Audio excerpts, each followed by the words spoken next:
Josué chapitre 6 au verset 1er. Je vais lire tout le chapitre.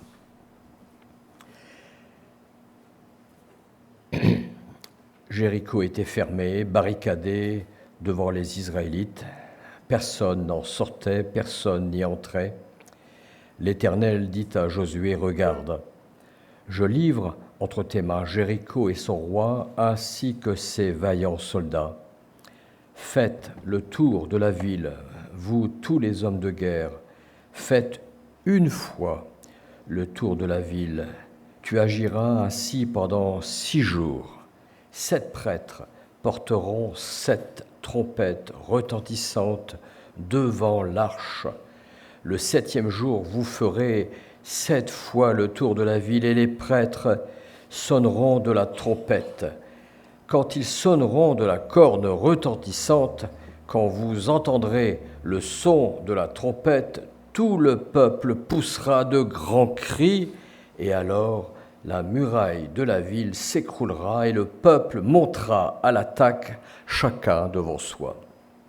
Josué, fils de Nun, appela les prêtres et leur dit, « Portez l'arche de l'alliance et que 7 prêtres portent 7 trompettes retentissantes devant l'arche de l'Éternel. Puis il dit au peuple, marchez, faites le tour de la ville et que les hommes équipés passent devant l'arche de l'Éternel. » Lorsque Josué eut parlé au peuple, les 7 prêtres qui portaient les 7 trompettes retentissantes devant l'Éternel se mirent en marche et sonnèrent de la trompette. L'arche de l'alliance de l'Éternel allait à leur suite. Les hommes équipés marchaient devant les prêtres qui sonnaient de la trompette et l'arrière-garde suivait l'arche. Pendant la marche, on sonnait de la trompette. Josué avait donné cet ordre au peuple, « Vous ne crierez pas, vous ne ferez pas entendre votre voix. Il ne sortira pas un mot de votre bouche jusqu'au jour où je vous dirai, poussez des cris. Alors, vous pousserez des cris. » L'arche de l'Éternel fit le tour de la ville. Elle fit une fois le tour, puis on rentra dans le camp et l'on y passait la nuit. Josué se leva de bon matin, les prêtres portèrent l'arche de l'Éternel, les 7 prêtres qui portaient les 7 trompettes retentissantes devant l'arche de l'Éternel se mit en marche et sonnèrent de la trompette. Les hommes équipés marchaient devant eux, l'arrière-garde suivait l'arche de l'Éternel. Pendant la marche, on sonnait de la trompette. Ils firent une fois le tour de la ville, le 2e jour, puis ils retournèrent dans le camp. Et ils agirent de même pendant 6 jours. Le 7e jour, ils se levèrent de bon matin, dès l'aurore, et ils firent de la même manière 7 fois le tour de la ville. Ce fut le seul jour où ils firent 7 fois le tour de la ville. La 7e fois, comme les prêtres sonnaient de la trompette, Josué dit au peuple, « Poussez maintenant des cris, car l'Éternel vous a livré la ville. » La ville sera vouée à l'Éternel, elle et tout ce qui s'y trouve. Mais on laissera la vie à Rahab, la prostituée, et à tous ceux qui seront avec elle dans sa maison, parce qu'elle a caché les messagers que nous avions envoyés. Seulement, gardez-vous de toucher à tout ce qui sera voué à la destruction. En effet, si vous preniez de ce que vous aurez voué à la destruction, vous mettriez le camp d'Israël sous une menace de destruction et vous causeriez son malheur. Tout l'argent et tout l'or, tous les objets en bronze et en fer seront consacrés à l'Éternel et entreront dans le trésor de l'Éternel. Le peuple poussa des cris et les prêtres sonnèrent de la trompette.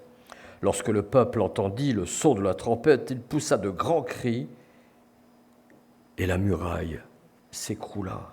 Le peuple monta dans la ville, chacun devant soi. Ils s'emparèrent de la ville et ils vouèrent à la destruction en le passant au fil de l'épée tout ce qui s'y trouvait, hommes, femmes, enfants, vieillards, jusqu'aux bœufs, aux brebis, aux ânes. Josué dit aux 2 hommes qui avaient exploré le pays, « Entrez dans la maison de la femme prostituée et faites-en sortir cette femme et tous les siens, comme vous le lui avez juré. » les jeunes espions entrèrent chez Rahab et en firent sortir Rahab, son père, ses frères et tous les siens.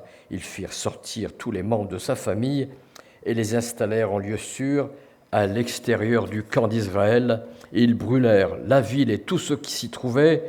Toutefois, ils mirent dans le trésor de la maison de l'Éternel l'argent, l'or et tous les objets en bronze et en fer. Josué laissa la vie à Rahab, la prostituée, à sa famille, à tous les siens. Elle habitait au milieu d'Israël jusqu'à aujourd'hui parce qu'elle avait caché les messagers que Josué avait envoyés pour explorer Jéricho. Ce fut alors que Josué jura « Maudit soit devant l'Éternel l'homme qui se lèvera pour reconstruire cette ville de Jéricho. Il en jettera les fondations au prix de son fils aîné, il en posera les portes au prix de son plus jeune fils. L'Éternel fut avec Josué, et on parla de lui dans tout le pays. » Fin du chapitre 6. Ce chapitre nous explique comment la muraille de Jéricho sera détruite selon les seules prérogatives de Dieu, qui demandera à Josué de ne faire qu'une seule chose. Et tenez-vous bien, c'est très particulier, jouer de la trompette et pousser des cris. Voilà. Mais pas n'importe comment. Ce sera dans un ordre précis qu'il ne faudra changer sous aucun prétexte. Et nous développerons donc les 3 points suivants. Nous verrons en quoi la muraille de Jéricho, avec Josué, fut différente de celle de Jérusalem avec Néhémie. Nous parlerons aussi du temps de Dieu, 7 jours pour tout accomplir, et aussi d'un autre passage beaucoup plus difficile quand la population de Jéricho fut entièrement massacrée. Et enfin, dans les récits bibliques, vous le savez, il y a toujours des exceptions. Et Rahab, une femme prostituée, fera figure d'exception, puisqu'elle sera la seule, elle et sa famille, à échapper à cette destruction. La muraille de Jéricho, dans notre Bible, dès qu'il s'agit de muraille, il y a 2 récits qui nous viennent à l'esprit. Josué, bien sûr, quand il se lance dans la destruction de cette muraille, c'est en 1250 avant Jésus-Christ environ. Et puis aussi Néhémie. Néhémie, quand il lancera, lui, la reconstruction de la muraille de Jérusalem autour de 520 avant Jésus-Christ. J'ai envie de dire 2 textes, 2 ambiances. Alors que Dieu appelle Josué à détruire Jéricho et tout ce qui s'y trouve, Néhémie est appelé quant à lui à reconstruire la muraille de Jérusalem. Josué pour détruire, Néhémie pour reconstruire.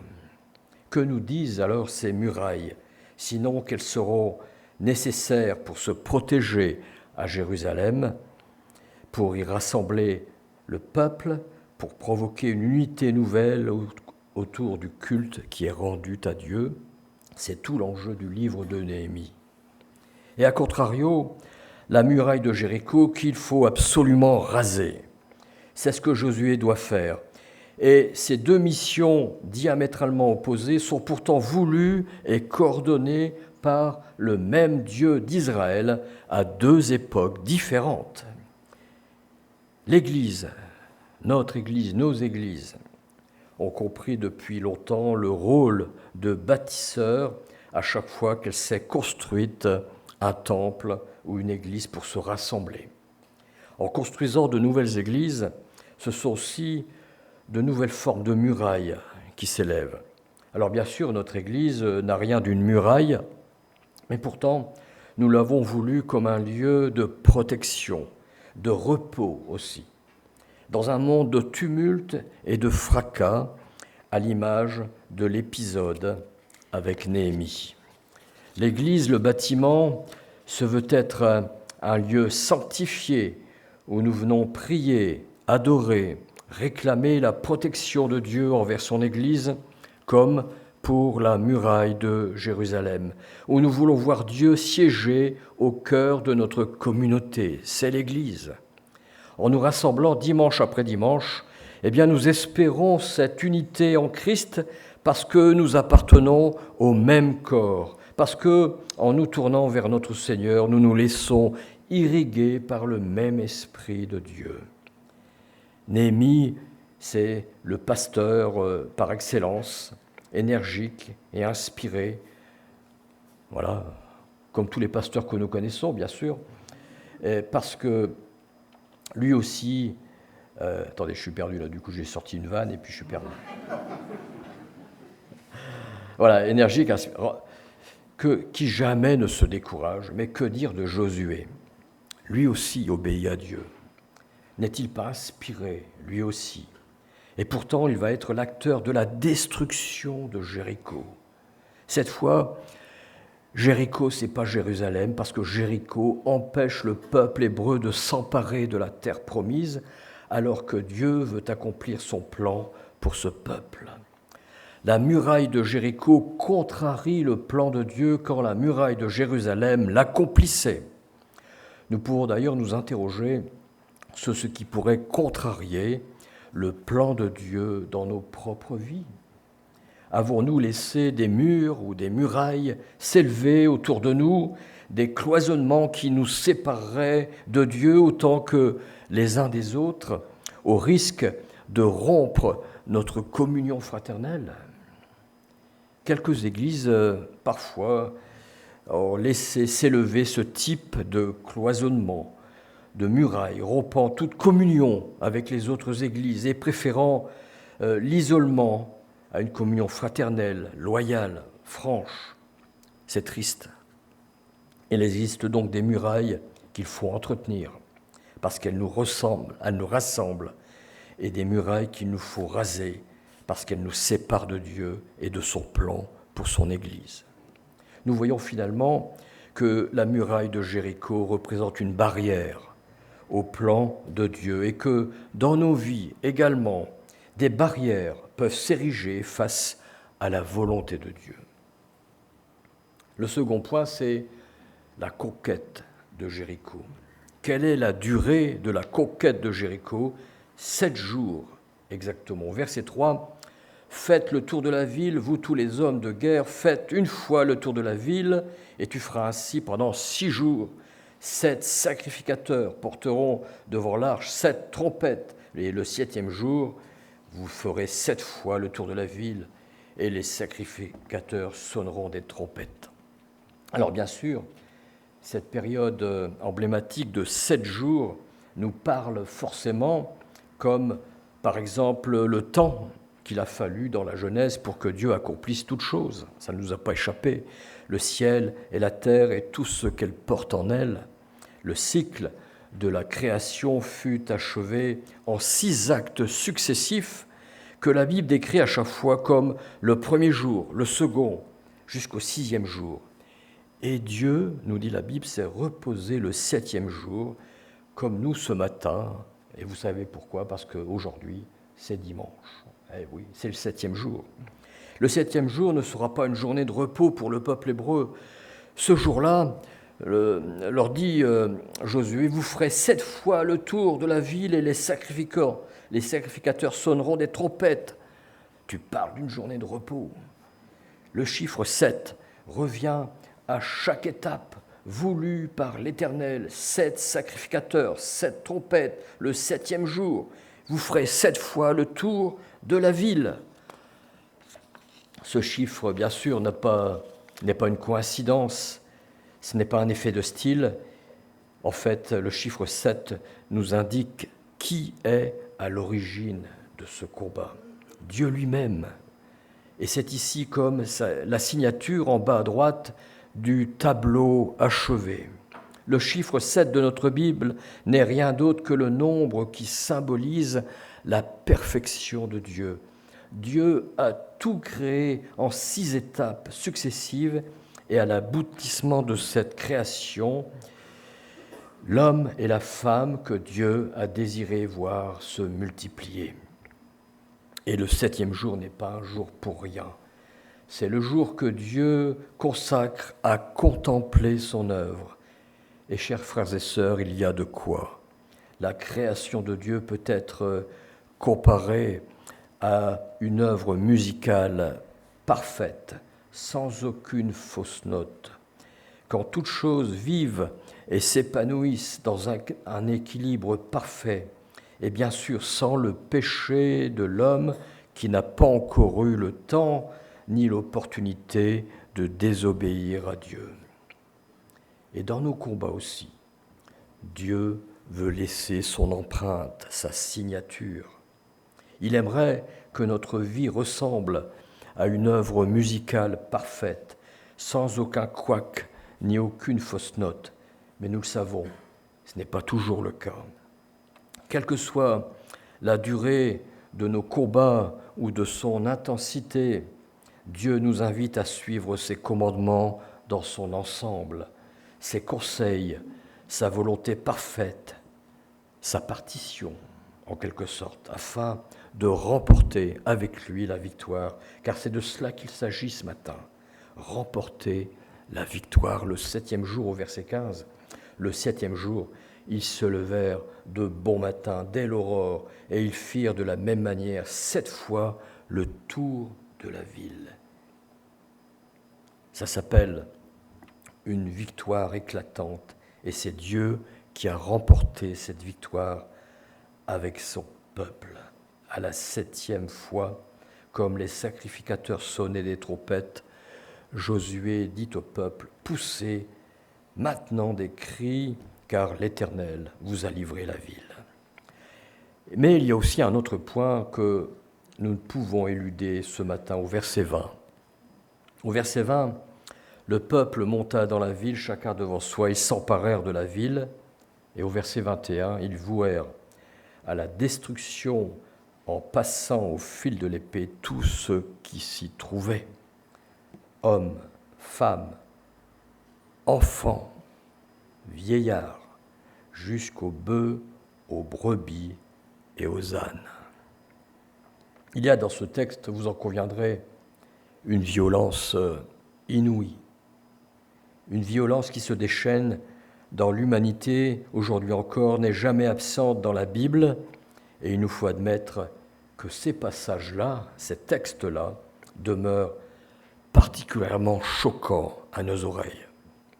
Des massacres, l'extermination complète de l'ennemi, des femmes et des enfants, et bien des passages dans la Bible y font référence, principalement dans les livres historiques et prophétiques comme dans le premier livre de Samuel, mais aussi dans les psaumes. Le psaume 109 au verset 13, « Que ses descendants soient exterminés et que leurs noms disparaissent dans la génération suivante. » Comme c'est violent.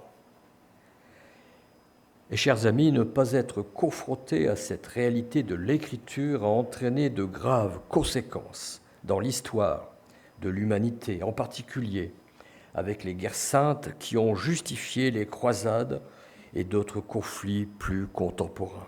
Que se passe-t-il exactement ici ? La ville de Jéricho refuse de se soumettre à Israël et se barricade derrière de solides fortifications.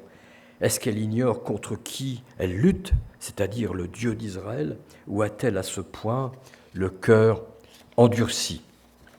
Cette obstination les mène, nous l'avons lu, à leur propre destruction parce que Dieu a décidé qu'Israël devait devenir le maître de la ville.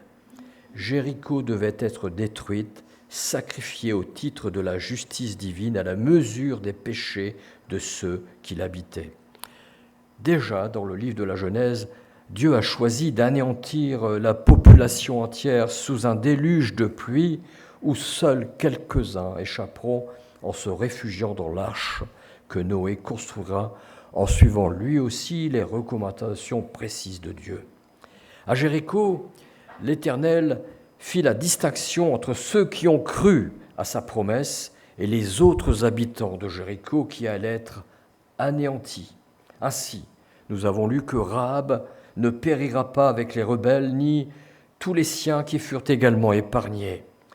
L'arche de Rahab, en quelque sorte sa planche de salut, ce fut sa seule foi en la promesse de Dieu, sa foi qui l'a sauvée, elle et sa maison. Cette femme fut épargnée du massacre parce qu'elle avait su choisir. demeurer dans sa maison plutôt que de rejoindre les hommes de Jéricho. Et dans ce passage, Dieu nous montre l'aspect terrible de sa bénédiction comme de sa malédiction. Celui qui subira le jugement de Dieu n'a aucune chance d'y échapper, veut-il nous dire. Il connaîtra la ruine, nous dit le texte. Nous ne pouvons oublier que l'histoire de notre monde se terminera par le grand jugement de Dieu et que ce jugement sera terrible. Mais bien sûr, nous avons raison d'être horrifiés devant ces destructions-là. Ces destructions doivent aussi nous amener à être horrifiés par le péché et nous faire prendre conscience que ce jugement de Dieu, de notre besoin de la grâce sans laquelle nous devrions tous être détruits. Sachons discerner l'importance de ces choix-là. Faisons juste le bon choix. L'apôtre Paul, qui a lui aussi réfléchi sur ces textes, écrira dans 2 Corinthiens chapitre 10, verset 4, « En effet, les armes avec lesquelles nous combattons ne sont pas humaines, elles sont puissantes grâce à Dieu pour renverser ces forteresses. » Nous réalisons la grandeur du sacrifice de Christ par lequel nous échappons à ce jugement. Et Jésus lui-même expliquera dans ce verset que nous connaissons par cœur. En effet, Dieu a tant aimé le monde qu'il a donné son Fils unique, afin que quiconque croit en lui ne périsse pas, mais qu'il ait la vie éternelle. Terminez donc les massacres de l'Ancien Testament, de 1 Samuel ou Josué 6. Dieu qui a tant aimé le monde a préféré désormais offrir le pardon pour avoir offert son Fils Jésus sur la croix. Parlons maintenant de Rahab, et j'en termine là. Au verset 17, on laissera la vie à Rahab, la prostituée, et à tous ceux qui seront avec elle dans la maison, parce qu'elle a caché les messagers que nous avions envoyés. Rahab s'est retrouvée avec une promesse faite par 2 espions à une femme prostituée. Nous l'avons lu dans Josué 2. Vont-ils se souvenir de cette promesse, nous épargner, moi et ma famille, se demande Rahab. Vous savez, Rahab n'a rien d'une femme exceptionnelle, et pourtant c'est Dieu qui l'a choisie, elle, pour qu'elle soit en quelque sorte une exception dans cette ville de Jéricho. Elle et sa famille seront épargnés. Seigneur, et nous, qu'en est-il de tes promesses ? Pouvons-nous, nous aussi, compter sur tes promesses précises, comme ici, avec Rahab ? Pouvons-nous nous reposer sur ton salut, quand bien même autour de nous, tout semble perdu ? Parfois, nous sommes amenés à nous poser ces questions. La maison de Rahab fut la seule maison épargnée de Jéricho, nous l'avons dit. Sa famille est sortie indemne grâce ou à cause de la promesse tenue. Et cette maison qui était hier encore une maison de prostitution est devenue aujourd'hui une maison de salut à cause de la promesse de Dieu annoncée par Josué. Rahab s'est tenue à l'exact endroit où la grâce de Dieu lui avait donné rendez-vous, c'est-à-dire dans sa propre maison. Ailleurs ou à un autre moment, elle aurait péri. Jésus expliquera bien plus tard à ceux qui l'écoutent, Matthieu 21, 31, « Lequel des deux a fait la volonté de son Père ?» Ils répondirent « Le premier ». Et Jésus leur dit « Je vous le dis en vérité, les publicains et les prostituées vous devanceront dans le royaume de Dieu. » La grâce de Dieu est donc infinie, n'est-il pas vrai ? Elle fait de chacun de nous, en quelque sorte, des exceptions. De pécheurs que nous étions, Dieu a choisi de nous visiter alors que nous ne valons guère mieux que Rahab ou que n'importe quel autre pécheur. Nous étions tous des pécheurs comme Rahab parce que Dieu n'était jamais entré dans notre maison. Mais voici qu'à son appel, nous nous sommes saisis de cette promesse millénaire. « Moi et ma maison, nous servirons l'Éternel », c'est dans Josué, chapitre 24, verset 15. Il y a évidemment d'autres affirmations de ce type dans notre Bible, mais la plus belle de toutes, la plus éclatante, selon moi, c'est quand Jésus annoncera aux brigands sur la croix, « Aujourd'hui, tu seras avec moi dans le paradis ». Et au-delà de toutes les promesses possibles qui nous font espérer santé, réussite, prospérité, ou que sais-je encore, cette promesse de Jésus faite à ce brigand a tellement plus de valeur à nos yeux que toutes les autres promesses. Ce brigand, lui non plus, n'avait rien d'exceptionnel, mais Jésus en a fait, une fois de plus, une exception à cause de sa foi. Aujourd'hui, tu seras avec moi dans le paradis. Et chers amis, si ce brigand qui meurt auprès de Jésus est assuré d'entrer dans la gloire de Dieu, alors nous aussi, ce matin, nous pouvons nous saisir de cette authentique promesse. Comme cette femme de péché, devenue par la grâce de Dieu une femme de salut pour les siens, nous voulons faire de notre maison une maison de salut où s'accomplissent les promesses de Dieu. Dans mon foyer, je veux que s'accomplissent les promesses de Dieu. Dans ma vie d'enfant de Dieu, dans mon cœur, je veux que s'accomplissent les promesses de Dieu. Et dans mon Église aussi, je veux voir toutes les promesses de Dieu s'accomplir. Que Dieu bénisse sa parole. Prions un instant.